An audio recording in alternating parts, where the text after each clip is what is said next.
मेरे भाई बहन, वक्ता बोल गया, श्रोता पर प्रभाव क्या पड़ा? तो मानसकार कहते हैं, सिया हिया अति उत्कंठा जागे। बावरी सखी ने जो अवर्णीय है ऐसे ब्रह्म का जो वर्णन कर दिया, तो ब्रह्म का वर्णन सुनकर, ईश्वर का वर्णन सुनकर सीता जी की दशा क्या हुई? तो मानसकार सूत्र देते हैं, सिया हिया अति उत्कंठा जागी। जिन प्रभु की मैंने चर्चा सुनी, क्या उन परमात्मा से मेरा मिलन हो सकता? ये उत्कंठा, ये इच्छा सीता जी के मन में जग गई।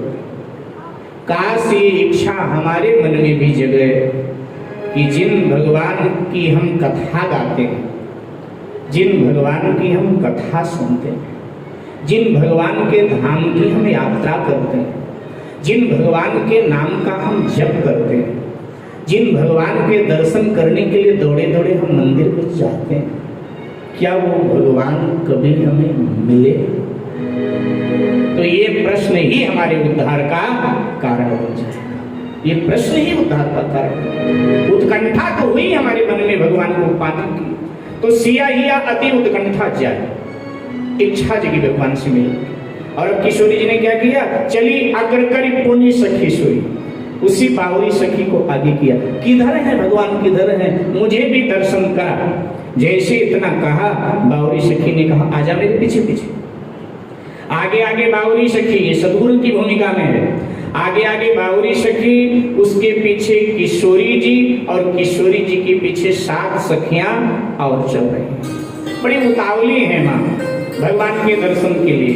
तो किशोरी जी दोनों हाथ उठा उठा के पूछती हैं, अरे किधर है भगवान, किधर है, अभी कितनी दूर चलना है? तो जब हाथ उठा उठा के पूछती हैं, तो हाथ में जो आभूषण माँ के है, कंगन आदि, तो बजते हैं। अब तेज गति से चलती हैं तो पांव के नूपुर बजते हैं, पूरा शरीर हिल रहा है तो कमर की गर्दनी आदि जो भी आभूषण शरीर में पड़े हैं ना, उनमें खनक हो रही है, बज रहे। और वो ध्वनि भगवान के कान में पड़ी। प्रातः काल की वेला है, सारी प्रकृति शांत है, तब ये रुंझुन की आवाज भगवान के कान में पड़ी, तो एकदम भगवान आश्चर्य में भर गए कि अरे प्रातः काल की वेला में भी ये ध्वनि कहां से आ रही है? और लक्ष्मण जी उनके बगल में थे, सो लक्ष्मण के कंधे पे हाथ रखा और कहा, लक्ष्मण ये मधुर ध्वनि कहां से आ रही है? कंकन किंकिन नूपुर ध्वनि सुनी, कंकन किंकिन नूपुर ध्वनि सुनी, कंकन किंकिन नूपुर ध्वनि सुनी, कंकन किंकिन नूपुर ध्वनि सुनी, कहत लखन सन राम हृदय गूंजी, कहत लखन सन राम हृदय गूंजी, मानहु मदन तुम दुखी दीनी, मानहु मदन तुम दुखी दीनी, मनसा ईश्वर विजय कहानी, मनसा ईश्वर विजय कहानी, मनसा ईश्वर विजय कहानी, मनसा ईश्वर विजय कहानी। लक्ष्मण, मुझे लग रहा है कामदेव ने पूरे विश्व पर विजय पा लिया है, और अब दुंदुभी अर्थात नगाड़ा बजाता हुआ कामदेव मुझे जीतने आ रहा है। लक्ष्मण, मेरा मन सदा मेरे वश में रहा है, मेरे मन ने कभी मुझे धोखा नहीं दिया। लेकिन लक्ष्मण, आज मेरे मन को क्या हो गया? आज मेरा मन मुझे धोखा दे रहा है। आज मेरा मन इस ध्वनि की ओर आकर्षित हो रहा है, जो कंगन किंकिन और पायल के बजने की जो ध्वनि हो रही है ना, मेरा मन उधर आकर्षित हो रहा है, आकर्षित होगा ही। क्यों? भक्ति के पांव के घुंघरू बजे तो भगवान का मन आकर्षित हुए बिना नहीं रह पाता, आकर्षित होता। तभी तो आप गाते हैं ना कि राधा ने पायल बजाई तो दौड़े चले आए कन्हैया। भक्ति है, भक्ति के पांव के घुंघरू बजाएं तो भगवान का मन आकर्षित होता है। राधेश्याम जी ने लिखा, राधेश्याम जी के राम कह रहे हैं कि हे लक्ष्मण बड़ा अचंभा है, हे लक्ष्मण बड़ा अचंभा है, सारा उपवन झंकार उठा, सारा उपवन झंकार उठा, सारा उपवन झंकार उठा, छा गई सरसता कमलों में भ्रमरों का गले गुंजार उठा, भ्रमरों का गले गुंजार उठा, भ्रमरों का गले गुंजार उठा। अच्छा, इनका प्रभाव मेरे ऊपर कैसा पड़ रहा है? तो राधेश्याम के श्री राम जी कह रहे हैं कि इनका प्रभाव क्या मुझ पर पड़ रहा है?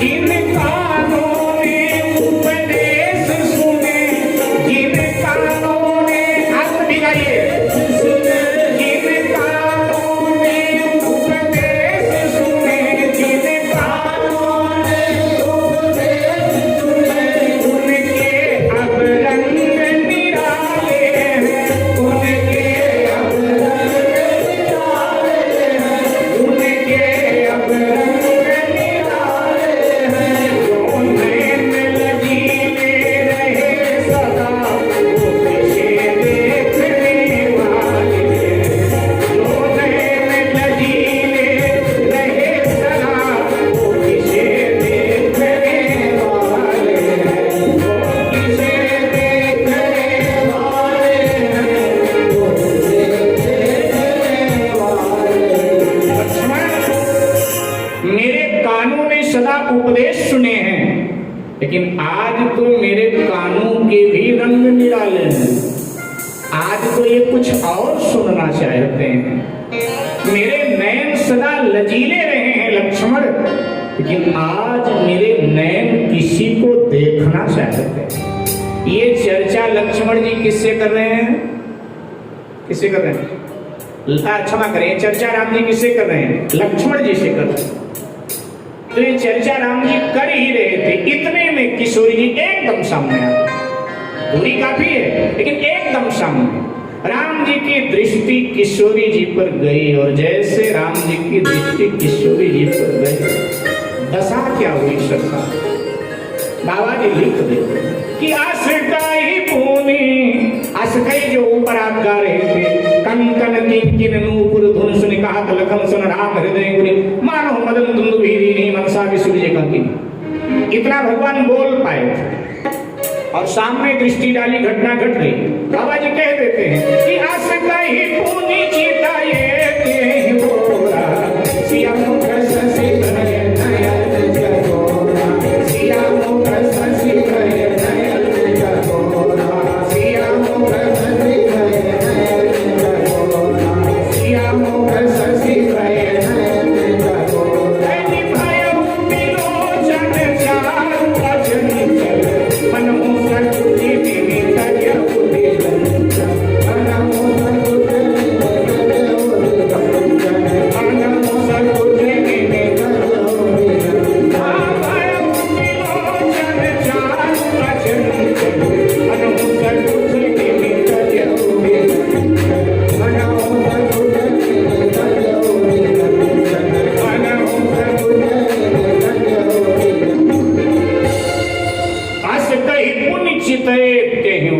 जैसे सामने दृष्टि डाली, सिया जी के मुखमंडल पर दृष्टि पड़ी सरकार की। दशा क्या हो? बाबा जी कहते सिया मुख शशि भय हो, सीता जी का मुख मानो चंद्र हो और श्री राम की आंखें चकोर। जैसे चकोर अपलक चंद्र को देखता रह जाता है, ऐसे राम जी किशोरी जी को देखते। भक्ति भगवान के दर्शन में खो गई और भगवान भक्ति के दर्शन में खो गए। अपलक एक दूसरे को निहार रहे। मेरे भाई बहन, पलक नहीं मार रहे। किसी ने गोस्वामी जी से कहा कि पलक मारना तो नेत्रों का धर्म है, और इन नेत्रों ने अपना धर्म क्यों छोड़ दिया? तुलसीदास जी ने कहा जिन वजह से पलक ऊपर नीचे आती जाती है ना, वो वजह ही खत्म हो गई। आज पलक किस वजह से नीचे ऊपर नीचे आती जाती है? तो वाल्मीकि के रामायण के उत्तर कांड में कथा आती। जनक जी के जो पूर्वज हैं उनका नाम है महाराज निमि। तो निमि महाराज की जब मृत्यु हुई तो उन्हें ब्रह्मलोक की प्राप्ति हुई। तो ब्रह्मा जी ने पूछा कहाँ रहना चाहोगे, वैसी व्यवस्था आपको दे। तो निमि महाराज ने कहा मेरे अनगिनत रूप हो जाएं और मैं लोगों के पलकों पर बैठ करके देखता रहूं कि कितना ये पुण्य कर रहा है, कितना पाप कर रहा है। और जब उसका देहावसान हो, जब उसकी मृत्यु हो, तो हम यमराज के सामने खड़े होकर गवाह बन करके बताया करें कि हम इसके पलकों में रहते थे, हमने देखा है कि इसने इतना पुण्य किया है, इतना पाप किया। तो ब्रह्मा जी ने निमि जी के अनेक रूप कर दिए। तो निमि जी का निवास होता है हमारे आपके पलकों पर, इसीलिए हमारी पलकें नीचे ऊपर आती जाती रहती हैं। निमि महाराज हमारे पलकों पर निवास करके देखते रहते हैं कि हम क्या पुण्य कर रहे हैं, क्या पाप कर रहे हैं, सब देखते, हमेशा साथ ही रहते। एक वकील साहब है हमारे परिचय, एक बात तो बड़ा डंके की चोट पे बोला था, कहती जी मैं मंदिर में कभी झूठ नहीं बोलता। क्या? मैं मंदिर में कभी झूठ नहीं बोलता। हालांकि बोलते मंदिर में भी झूठ है, लेकिन वो कहते हैं लोगों पर प्रभाव डालने के लिए कि जी मैं मंदिर में कभी झूठ नहीं बोलता और बाहर में कभी सत्य नहीं बोलता। एक दिन मैंने विनोद में कहा कि इसका मतलब आपने माना कि मंदिर में ही भगवान है, बाहर भगवान नहीं है, लेकिन भगवान तो कहते हैं कि मैं सब जगह हूँ। शिव जी ने भी कहा हरि व्यापक सर्वत्र समान, और सबसे बड़ी बात है वो तो हमारे हृदय में भी है, क्योंकि भगवान अर्जुन से बोले ईश्वरः सर्वभूतानां हृदये अर्जुन तिष्ठति, श्रीमद् भगवद गीता। भगवान स्वयं कह रहे मैं हर हृदय में बैठा हूं। तो मेरे भाई बहन, मैं आपसे निवेदन कर रहा था कि एक दूसरे के दर्शन में दोनों, हाँ निमि महाराज की चर्चा चल रही, क्षमा करें, निमि महाराज।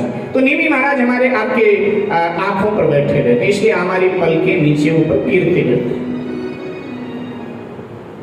आज निमि महाराज दोनों के पलकों से हट गए, क्योंकि राम जी के पलकों पर भी उनका निवास था, सीता जी के पलकों पर भी निवास था। जब सिया जी ने राम जी को देखा और राम जी ने सिया जी को देखा तो निमि महाराज को संकोच हुआ, लज्जा आई। निमि महाराज को लगा कि सीता तो मेरी पोती है और अब कोई दादा पोती के प्रेम का दर्शन करे तो यह अमर्यादा है, एक प्रकार का पाप बन जाता है दादा से। तो निमि महाराज को लगा कि ये बच्चे लोग जब प्रेम में डूबे हैं तो यहाँ बूढ़ों का क्या काम। इसलिए निमि महाराज राम जी और सीता जी के दोनों के पलकों से निमि महाराज हट गए। यही तो बाबा जी लिखते हैं कि भयो बिलोचन चारु अचंचल, चार चंचल आंखें जब लड़ गई तब निमि महाराज को संकोच हुआ और मनोहु सकुचि निमि तजहु दिगंचल। निमि महाराज को संकोच हुआ, निमि महाराज दोनों की आंखों से हट गए, इसलिए एक दूसरे को अपलक निहार रहे हैं। हमारे महात्मा लोग गाते हैं कि राम देखें सिया को, सिया राम को, राम देखें सिया को, सिया राम को, राम देखें सिया को,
में भी जरूरी है।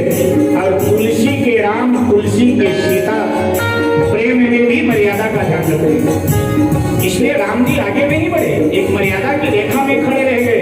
और किशोरी जी भी राम जी की ओर नहीं बढ़ी, एक मर्यादा की रेखा में खड़ी। राम जी तो वहीं पर खड़े ही रहे, राम जी तो वहीं पर खड़े ही रहे। वो जनक नंदनी भी खड़ी रह गई, वो जनक नंदनी भी खड़ी रह गई। राम देखे सिया को सिया राम, राम देखे सिया को सिया राम को। चारों अखियां लड़ी की लड़ी रह गई, चारों अखियां लड़ी की लड़ी रह गई। राम देखे सिया को सिया राम, राम देखे सिया को सिया राम को। राम देखे सिया को सिया राम को, राम देखे सिया को सिया राम को।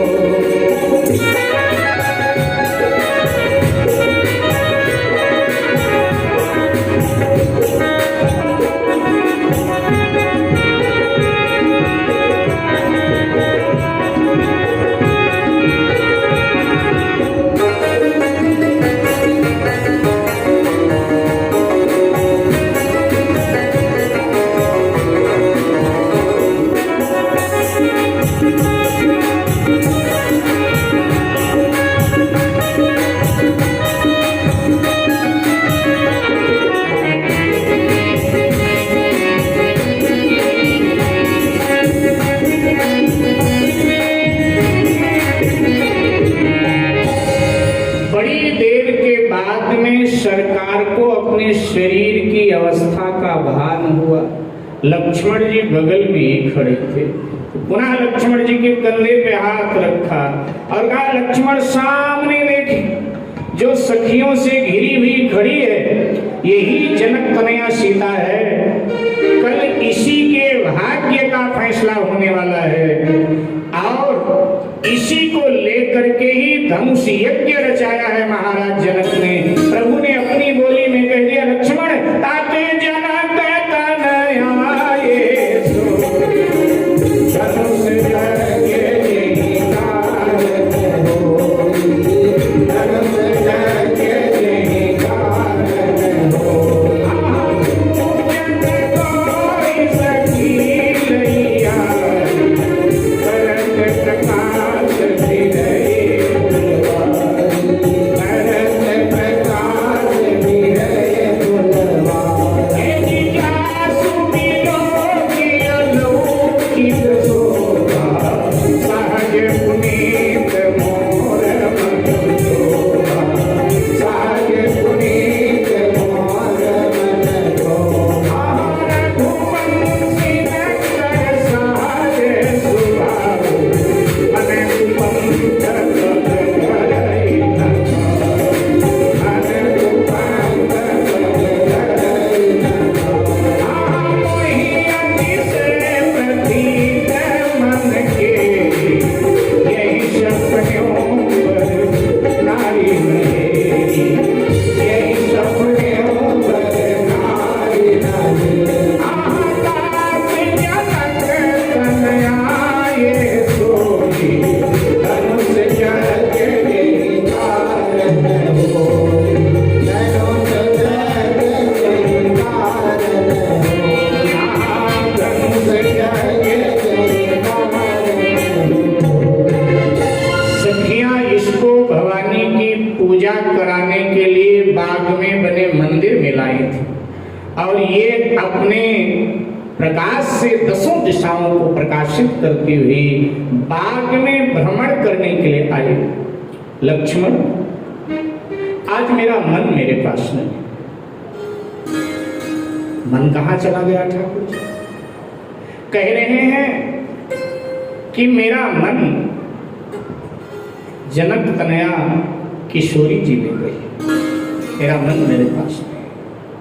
ध्यान कहते हैं, कई लोग प्रश्न करते हैं कि राम जी मर्यादा, तुलसी जी से पूछा किसी ने कि आपके राम तो मर्यादा पुरुषोत्तम है। बोले हाँ। बोले देखो घोर कलयुग है, ये पाप का युग है, कलयुग है, लेकिन इस घोर कलयुग में भी कभी कोई बड़ा भाई किसी युवती पर मोहित हो जाए तो कभी छोटे भाई से उसकी चर्चा नहीं करता है, कभी चर्चा चल भी पड़े तो उसको छुपा देता है, उस पर पर्दा डाल देता है, उसको कभी चर्चा नहीं करता कि छोटे भाई के सामने में कैसे चर्चा। लेकिन तुम्हारे राम तो बड़े निराले निकले। युग है त्रेता का और ये साहब है मर्यादा पुरुषोत्तम। और अगर सीता जी को देखकर इनका मन सीता जी की ओर आकर्षित हुआ तो चर्चा का पात्र किसको बना लिया? लक्ष्मण जी को। अपने छोटे भाई से ही कह रहे हैं कि मेरा मन आज किशोरी जी को देख करके उनकी ओर आकर्षित हो। लक्ष्मण न जाने विधाता क्या चाहता है, क्योंकि जब से मैंने सीता को देखा है तब से मेरा दायां अंग फड़क रहा है बार बार, और दायां अंग पुरुष का फड़के तो ये शुभ का प्रतीक माना जाता है। कहते हैं मेरा दायां अंग बार बार फड़क रहा है। और आगे ठाकुर जी कहते हैं कि लक्ष्मण मैं रघुवंशी हूं, और रघुवंशियों का स्वभाव है कि रघुवंशी कुभाव से किसी पर नारी पर, रघुवंशी कुभाव से किसी बहन बेटी पर दृष्टि नहीं डालता है। मैं रघुवंशी हूं, मुझे मेरी परंपरा याद है, मुझे मेरे मन पर पूरा भरोसा है। भगवान कहते हैं कि सिया की अलौकिक शोभा देख करके मेरा मन उनकी ओर आकर्षित हुआ, मेरा मन सहज पवित्र है। ध्यान दें, थोड़ा विश्लेषण करके आगे बढ़ते हैं। लक्ष्मण जी से चर्चा कर रहे हैं। लक्ष्मण जी उनके छोटे भाई हैं। ध्यान दें, भगवान सबसे छुपा सकते हैं लेकिन लक्ष्मण से कोई बात नहीं छुपा सकते। ध्यान दें, आप अपने श्रृंगार की चर्चा सबसे छुपा सकते हो, लेकिन क्या अपनी सैया से छुपा सकते हो? नहीं छुपा सकते अपनी सैया से। तो इसी तरह से लक्ष्मण जी तो भगवान की सैया है। अरे से सैया पर ही तो लेट करके सारे श्रृंगार की चर्चा लक्ष्मी जी के साथ भगवान करते हैं, तो भला लक्ष्मण से छुपा कैसे सकते हैं? एक कारण। दूसरा कारण मेरे भाई बहन, जहां चर्चा हो रही है वो उस नगर का क्या नाम है? वो भूमि कैसी है? जहां चर्चा हो रही वो भूमि है विदेह नगर, जहां के लोग देह धर्म से ऊपर उठे हुए। जिनकी चर्चा हो रही वो कौन है? वो विदेह तनया वे देही हैं, सीता जी हैं, जगन माता है, जगदम्बा है, भक्ति महारानी है। और जो चर्चा कर रहा है वो कौन है? कोई साधारण व्यक्ति है? अखिल ब्रह्मांड के नायक, चराचर जगत के नियंता, परात्पर ब्रह्म परमात्मा है। और जिनसे चर्चा हो रही है वो भी साधारण नहीं है। तो उनका परिचय देते हुए वाल्मीकि जी ने बोला है अयोध्या कांड में मानस के कि जो साहस शीस यही महिधर लखन सचराचर धरि, जो साहस शीस यही महिधर लखन सचराचर धरि, अवतर्यो सो नर राज धन धरि, जलन कौमेश्वर यदि, अवतर्यो सो नर राज धन धरि, जलन कौमेश्वर यदि, जो साहस शीस यही महिधर लखन सचराचर धरि, जो साहस शीस यही महिधर लखन सचराचर धरि।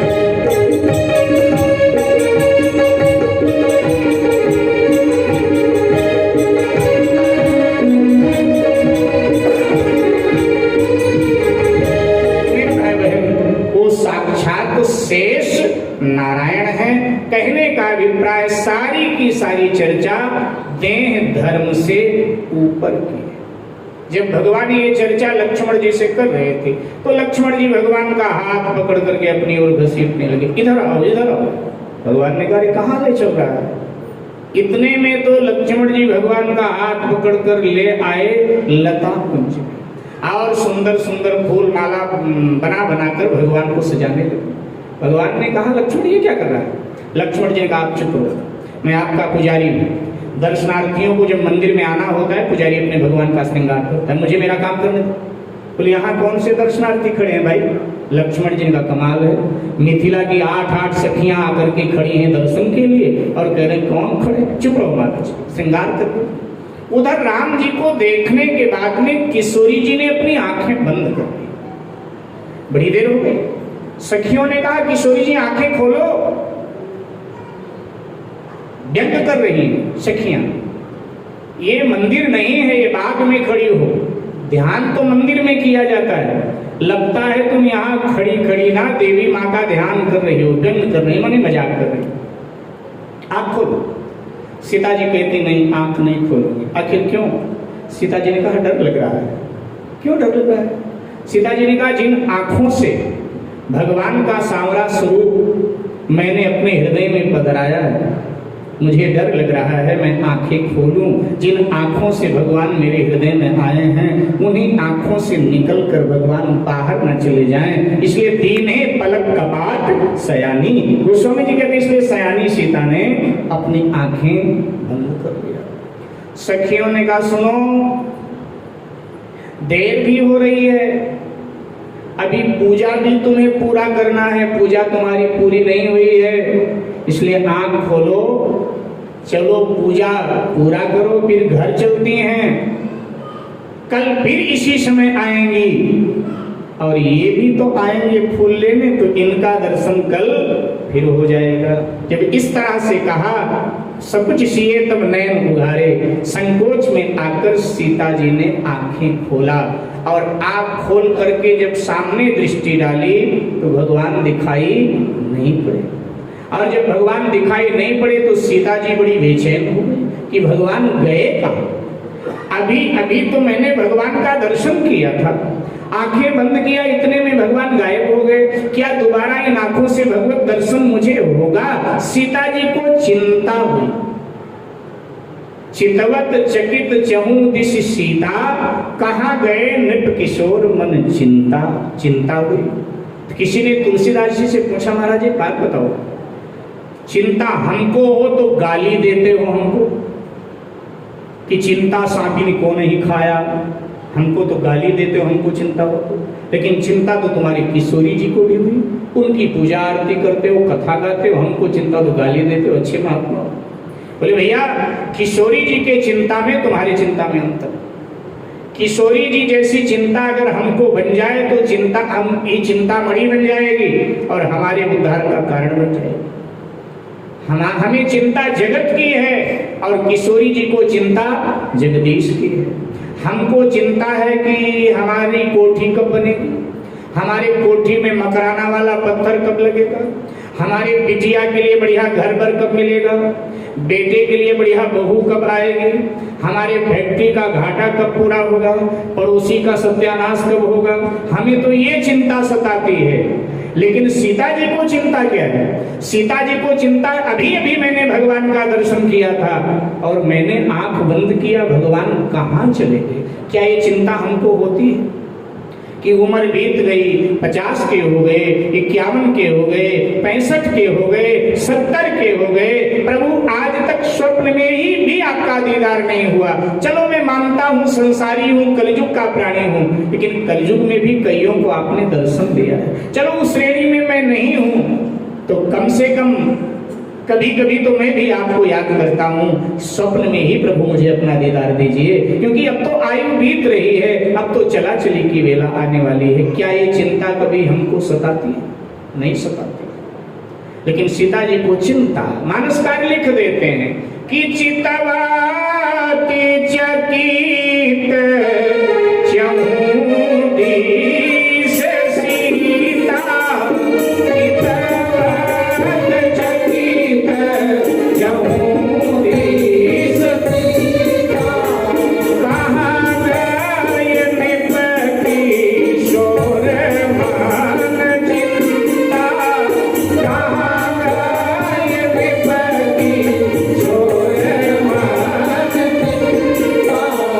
लता